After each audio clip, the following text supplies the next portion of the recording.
තවත් සාර්ථක මිනිසුන්ගේ තියෙන ඊළඟ ලක්ෂණේ ගෝල් එකක් තියෙනවා, ප්ලෑන් එකක් තියෙනවා. කියන්නේ ගෝල් එකක් තියෙනවා, ප්ලෑන් එකක් තියෙනවා.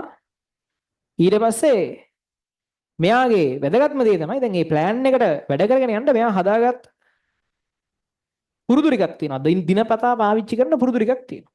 දැන් සාර්ථක මනස ගත්තොත් ගෝල් එකක් තියෙනවා, ප්ලෑන් එකක් තියෙනවා, හැබිට්ස්. මේ ප්ලෑන් එක ක්‍රියාත්මක දැන් හිතන්නකෝ ඔයාලට හොඳ සැලැස්මක් තියෙනවා. ඒ ලෙවල් මාස මේ ඉතුරු දවස් ගානෙන් හොඳ රිසල්ට් එකක් යන හොඳ සැලැස්මක් ඔයාලට තියෙනවා දැන්. හැබැයි ඔයාගේ දෛනික පුරුදු වලින් ඒ සැලැස්මට ඉඩ දීලා නැහැ. ඒ සැලැස්ම හරියට හදාගන්න ඕගේ දෛනික පුරුදු මැච් කරගෙන නැහැ. දැන් අසාර්ථකයි කියලා ගන්න කට්ටිය ගත්තාම එක්කෝ ඒගොල්ලන්ට ගෝල් එකක් තියෙනවා. සමහරුන්ට ගෝල් එකක් විතරයි. සමහරුන්ට ගෝල් එකයි ප්ලෑන් එකයි තියෙනවා. හැබිට්ස් නැහැ. හැබිට්ස් කියන්නේ ඔයා දවස ගානේ කරන දේවල්නේ. ඒ කියන්නේ දවස ගානේ ඔයා කරන චූටි චූටි දෙයින් මේ හැම දෙයක්ම වෙනස් වෙනවා.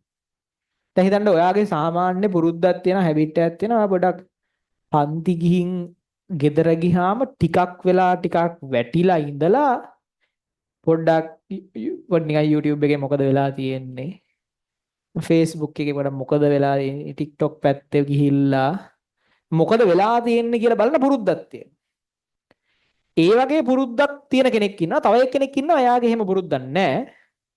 එයාගේ තියෙන්නේ පොඩ්ඩක් ගෙදර ගියව ගමන් එයා පාඩම් කරන්න යන්නේ. ගෙදර ගියව ගමන් මොන හරි එක්ක එයා නිදිය ගන්නවා. නැත්තම් එයා ගෙදර ගියව ගමන් කරන්නේ ටක් ගාලා වොෂ් එකක් දාලා පැයක් නිදිය ගන්නවා. නිදියලා පාඩම් කරන්න පටන් ගන්නවා. අරයා කරන්නේ එයා පැයක් නිදිය ගන්නෙ නෑ. එයා කරන්නේ පැයක් ෆෝන් එක ඔබ බින්දලා එයා පාඩම් කරන්න පටන් ගන්නවා. ඒතර දෙන්නගේ හැබිට් ಜಾති දෙකක් තියෙනවා. හැබිට්ස් දෙකක් තියෙනවා. මේ හැබිට් එක අර පොඩ්ඩක් නිදියගෙන වැඩ කරන්න පටන් ගන්න එකගේ ඔළුව ක්ලියර් වැඩ කරන්න පටන් ගන්න ඉතින් හැබැයි එතකොට අර හැබිට් එක තියෙන එකයි මේ හැබිට් එක තියෙන එකයි දෙන්නම එකම වෙලාවක් තමයි වැඩ කරලා තියෙන්නේ. මොකද මූ ඒ පැය සෝෂල් මීඩියා ඉඳලා මූ ඒ පැය නිදියයි. එතකොට දෙන්නම වැඩ කරලා තියෙන එකම වෙලාවක් ඊට පස්සේ ඉතුරු වෙලාවේ. නමුත් අරූගේ ජීවිතේ ගිහින් තියෙන විදිය වෙනයි. මොකද ජීවිතේ ගිහින් තියෙන විදිය නෑ. අර හැම වෙලාවෙම අපි කරන හැම පොඩි දෙයකින්ම හැමදේම චුට්ට චුට්ට හරි වෙනස් වෙනවා.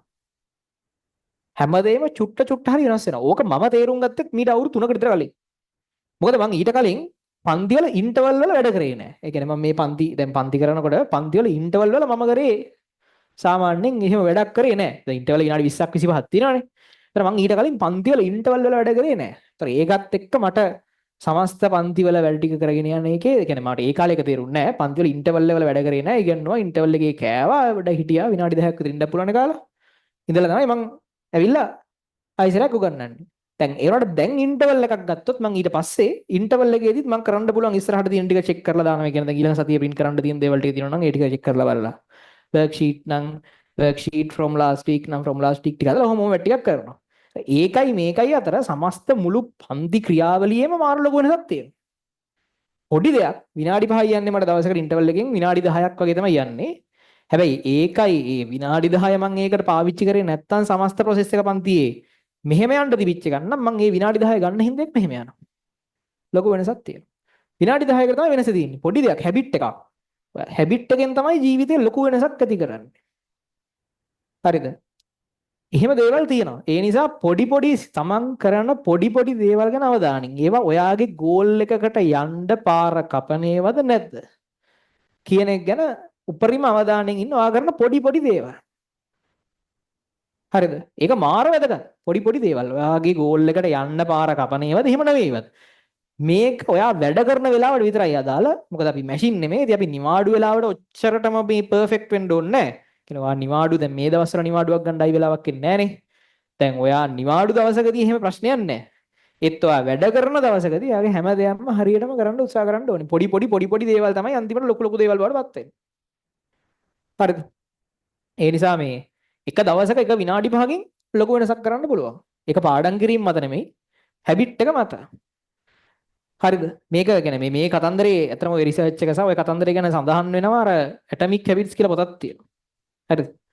ඒකේ තියෙනවා මේ ඇටොමික් කියන්නේ පරමාණුක කියන තේරුමනේ. කියන්නේ තමන්ගේ තියෙන චූටි නිකන් පොඩි හැබිට් එකේ ඉඳන් මිනිස්සෙක් ගත්තාම ඒ පොඩි හැබිට් ටිකක් වෙනස් මිනිසු දෙන්නෙක්ගේ ජීවිතේ දෙපැත්තකට යන විදිය. පොඩි දේවල් ටිකක් වෙනස්. එකම වගේ තමයි. මූත් පැය 8යි පාඩම් කරන්නේ මූත් පැය 8යි පාඩම් කරන්නේ. හැබැයි මූ ගන්න පොඩි තීරණ සහ මූ ගන්න පොඩි තීරණ මත ජීවිතේ ලොකු අන්ත දෙකකට යන විදිය. Atomic habits. හරි? එතකොට දැන් ඔක්කොම නවත්තලා මේ වෙලාවේ මේ පොත කියවන්න යන්න එපා. මං කිව්වේ ඒක තමයි තියෙන්නේ පොතේ. ඒ නිසා මේ පොඩි පොඩි දේවල් ගැන පොඩ්ඩක් අවධානයෙන් පසු වෙන්න. පොඩි පොඩි දේවල්. පොඩි පොඩි දේවල් ගැන පොඩ්ඩක් අවධානයෙන් ඉන්න. සමහරවිට පොඩි පොඩි දේවල් තමයි ලොකු අවුලකට හදන්නේ.